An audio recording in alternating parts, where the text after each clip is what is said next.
Максим Иванович Азовский, ассистент главного тренера футбольного клуба «Женис». Здравствуйте, Максим Иванович. Здравствуйте. Ну, наверное, для начала хотелось бы, чтобы вы немного рассказали про тренерский штаб, как он в команде функционирует, сколько там человек, тем более, что в Казахстане не так много иностранцев работает, ну, скажем, из дальнего зарубежья.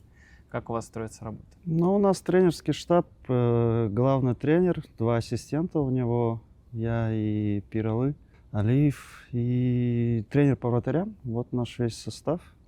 А как у вас распределяются обязанности? Или вы, в принципе, вот как-то как единое целое?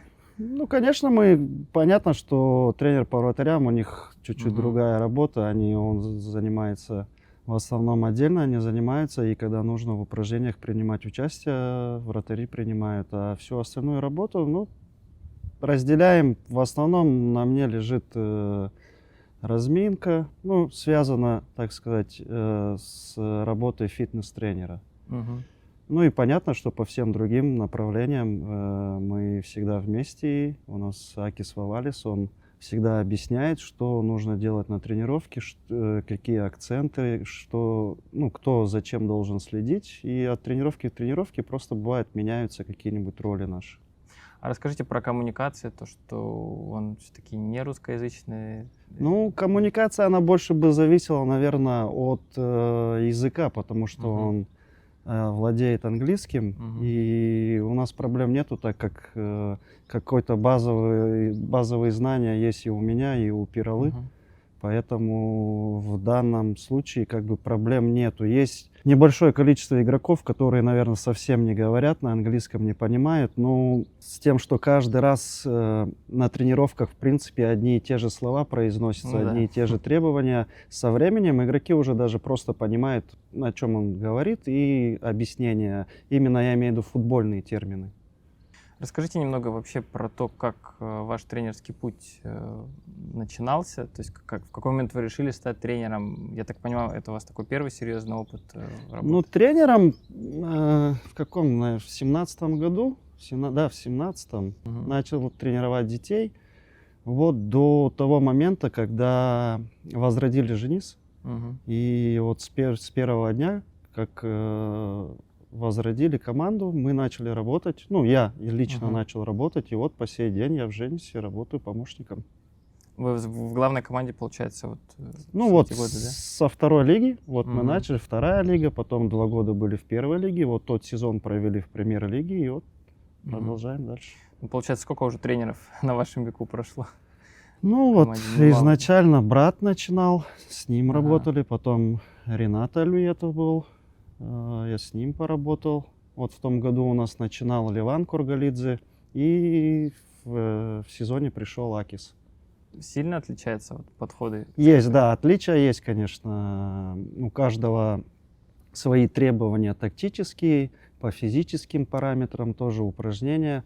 Заключительный результат все равно он должен быть один, да, всем нужно, ну, победы, добывать очки, результат, все равно он идет во главе всего этого, поэтому кто бы как ни работал, все равно все это делается к тому, чтобы достичь результата положительного.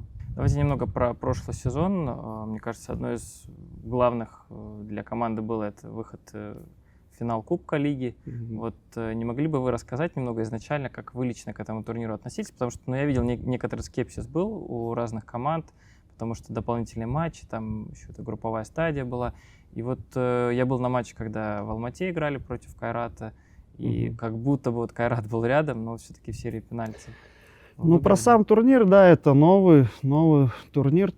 Для нас что хорошо было именно этот турнир, что как раз произошла смена у нас тренера, и как раз его первая игра Акиса, насколько я помню, она попала на игру против Тобола. Да, Тобол тоже не своей главной командой приехал. Для нас это было хорошо в плане того, чтобы он быстрее познакомился с командой. В чемпионате у нас были небольшие проблемы, проблемы какого характера, что мы там не набрали нужное количество очков на данном этапе. И тем самым этот турнир нам помог. Но по времени, если дальше смотреть, что мы в итоге вышли из группы, и мы шли к этому, да, немного не получилось, но в целом для нас турнир был очень такой позитивный, положительный. Как бы все равно, каким бы финал ни был, это всегда финал. Какой антураж был этого матча, как это все создали, такой праздник в Туркестане был, стадион, поле. Ну, мне очень понравился турнир.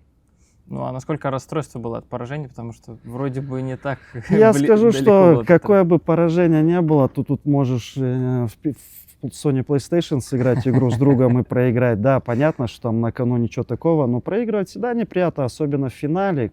Упустить возможность выиграть трофей. Да, это было очень печально. И, ну, мы все знаем, и каждый, кто здесь в команде есть, они занимались футболом с ранних лет, и я думаю, мы все уже как бы привыкли, да, что от этого отходишь быстро, да, первые там часы. Даже когда ты выиграешь, то же самое. Первые там несколько часов у тебя вот эти эмоции победы, либо эмоции поражения, но потом это все уходит.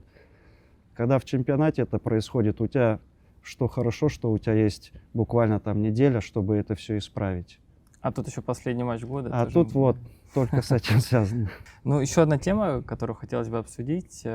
После вот этого закона о том, что легионеры не могут финансироваться из бюджета, некоторые команды сейчас заявили о том, что они вообще отказываются от легионеров. Я видел, что у вас количество легионеров сейчас на первом сборе там тоже минимальное, да, по-моему, несколько человек есть. Но есть игроки на просмотре. Расскажите вообще, как сейчас, какова позиция клуба в целом, и сколько стоит ли ждать легионеров, или есть вариант, что уже их тоже не будет? Ну, это такой тяжелый, наверное, вопрос для меня, потому что вы же понимаете, раз это правило, оно есть, соответственно, нужно искать спонсорские какие-то деньги, за счет которых ты можешь оплачивать контракт футболистам. Я просто занимаюсь только тренерским делом, и это, конечно, наше руководство. Я думаю, больше вопрос к ним, как это все должно быть и насколько игроков рассчитывать в этом сезоне. Да, в этом сезоне подготовка чуть-чуть другая, нежели в том году. Но я думаю, все равно мы найдем, как с этой ситуации выйти. И буквально вот у нас этот сбор заканчивается, и со следующего сбора, я думаю, уже ситуация прояснится.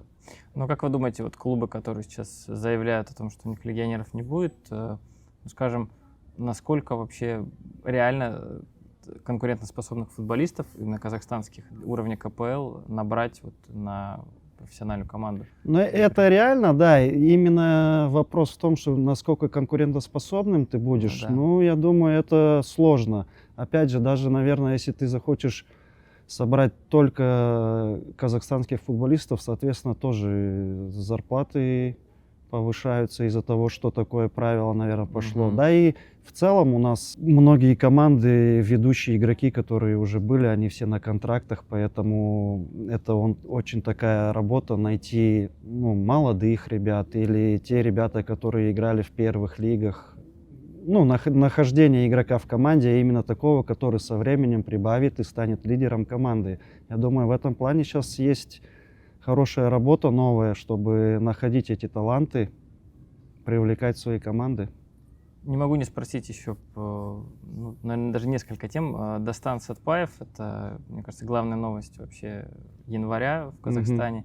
Как вы считаете, это вот скорее исключение из правил, или нам стоит ждать, что, может быть, и не только из Академии Кайрат, но и из других клубов постепенно скауты добрались до рынка и Казахстана, и вообще Центральной Азии, мы Хусанова, да, видим пример тоже, что будут появляться такие футболисты? Это очень хорошо, да, это очень хорошо. Везде в новостях мировых эта новость вышла. Я думаю, она чем-то поможет, что больше скаутов начнут просматривать, может, наши турниры, сборные. И это в этом плане это очень здорово. Хорошо, когда футболисты не только молодые, и взрослые уезжают в другие чемпионаты. Опять же, внимание на Казахстан.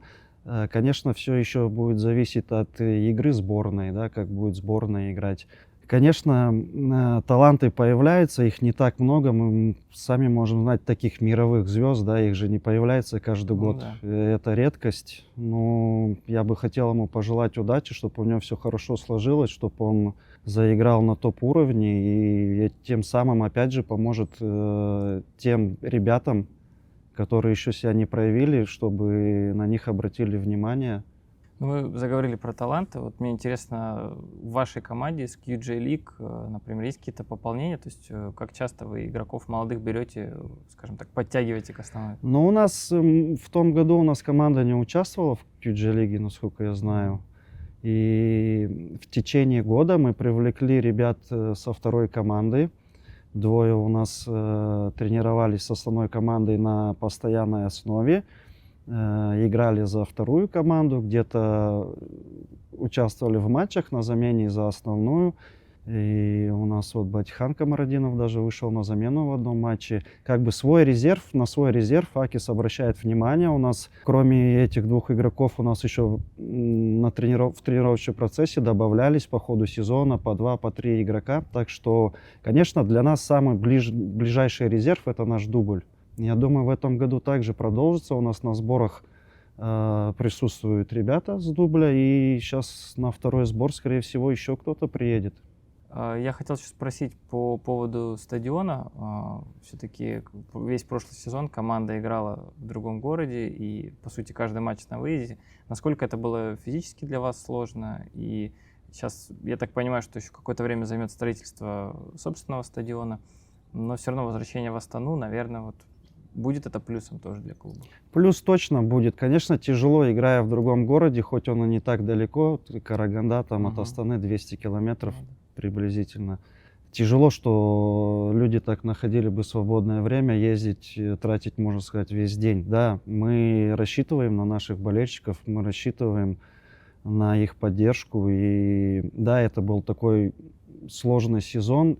Ну, наверное, это коснулось еще того, что мы тренировались на одном поле, а приходилось играть вообще в другом городе, на другом стадионе.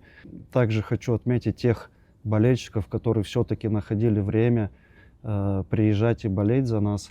Ну, это, конечно, все равно сыграло свою роль. Я думаю, если бы мы игры проводили на домашней арене в Астане, то я думаю, что очков бы мы точно взяли больше. И можете еще пару слов о сборной Казахстана? Тоже были большие ожидания от сборной, но, к сожалению, не все получилось, да, в прошлом году. Сейчас уже поменялся тренер. Как вы считаете, вот в этой группе, ну, можете ли вы оценить перспективы команды? Так получилось. Насколько я сейчас знаю, что, не знаю, Черчесов там в итоге официально он... Непонятно. Да, контракт, что у меня. И, конечно, охота услышать имя тренера, кто будет работать с нашей сборной Казахстана. Вы знаете, тоже в том году у нас команда играла на уровень ниже, да, они вышли в другую лигу, там, соответственно, и команды сильнее. Тяжело ему было, или он хотел что-то новое привнести. И, ну, я говорю, столько всего накатилось в СМИ и в российских, и у нас. Как бы это ворошить я бы не стал. Сейчас основная наша задача — подготовить команду к этому отборочному циклу. И я думаю, чем лучше уже они наставника, ну, я думаю, кандидатуры уже все видели, кого они выберут. Чем быстрее, тем лучше, чтобы тренер уже планомерно начал готовить команду к отборочному циклу. Мы сейчас общались с Асхатом, он сказал про задачи, амбиции клуба на предстоящий сезон. Вот вы как-то что-то можете уже озвучить, какие будут цели у Женис? Такая у нас цель, что мы будем добиваться максимального результата, который сможем сделать. Потому что загадывать, ну, неохота говорить одно, а будет другое. Ну, точно я знаю, каждая игра — это победа. И максимально выложиться так, чтобы постараться в этом году занять как можно место выше.